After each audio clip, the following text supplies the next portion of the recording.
n'a pas de préalable. Moi, je vais pas soutenir que les victimes de violences sexistes et sexuelles qui votent Macron. C'est absurde, c'est pas ça le sujet. Moi, j'avais compris que être féministe, c'était se battre pour l'égalité femmes-hommes et accessoirement, quand des femmes étaient victimes de violences sexuelles, de les défendre.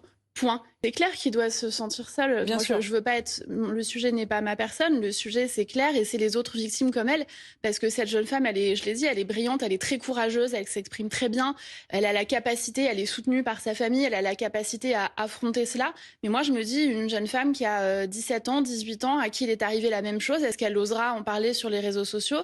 Est-ce qu'elle osera aller voir une association et se dire, je serai bien accueillie avec mon récit et je vais pas devoir le transformer pour avoir le droit d'être entendue et le droit d'être reconnue comme victime? Toute femme doit aujourd'hui pouvoir avoir le soutien auquel elle a le droit quand elle est victime, sans craindre, en se disant, attention, si j'ai été violée par quelqu'un qui était sous OQTF, je serai mal accueillie dans une association. Si vous voulez rajouter au traumatisme du viol, le traumatisme du rejet, de l'exclusion, du fait qu'on n'entend pas votre parole et du cyberharcèlement, je trouve que c'est profondément cruel.